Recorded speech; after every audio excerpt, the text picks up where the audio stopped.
Kante Cristiano Ronaldoga nima uchun salom bermaganini tushuntiradi. N'Golo Kantening Ronaldo haqida aytgan so'zlari hammani shokka soladi. Kante hech kim tilga olishga jur'at etmagan, o'zi va Cristiano Ronaldo o'rtasidagi yillar davomida davom etgan o'sha sukunatni buzdi. Kameralar oldida Kante ilgari hech qachon ko'rmagan holatda qattiq yuz ifodasi, og'ir nigohlar va go'yo yaralangan holda paydo bo'ladi. Sokin, ammo keskin ohangda u shunday deydi: "Unga nima uchun salom bermaganimni tushuntiraman." So'ngra davom etadi: "Bu raqobat haqida emas, bu haqiqiy hurmat haqida."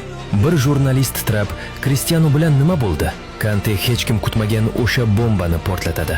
Bir kun u yerga yiqildi. Unga qo'limni uzatdim. Men faqat yordam bermoqchi edim. U menga qarab go'yo men yo'qdek e'tibor bermadi. Kante ko'zlarini qisqa muddatga yerga tushiradi.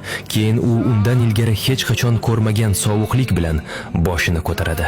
O'sha onda men futbolni tushundim. Gap faqat gollar yoki chempionliklar haqida emas, balki boshqalarga qanday munosabatda bo'lishing, odamlarni qanday hurmat qilishing haqida. Hech kim so'zlashga jur'at eta olmaydi va Kante hammani junjittirgan so'zlar bilan yakunlaydi. Men hammaga qo'limni uzataman, ammo kimdir buni rad etsa, uni yana kutmayman. To'liq jimlik. Futbol olami oyoqqa turmoqda. Ijtimoiy tarmoqlar olovga tutashmoqda. Muxlislar ikkiga bo'linmoqda. Ortda faqat bir savol qoldi. Ronaldo dunyodagi eng kamtar futbolchining hurmatini yo'qotdimi?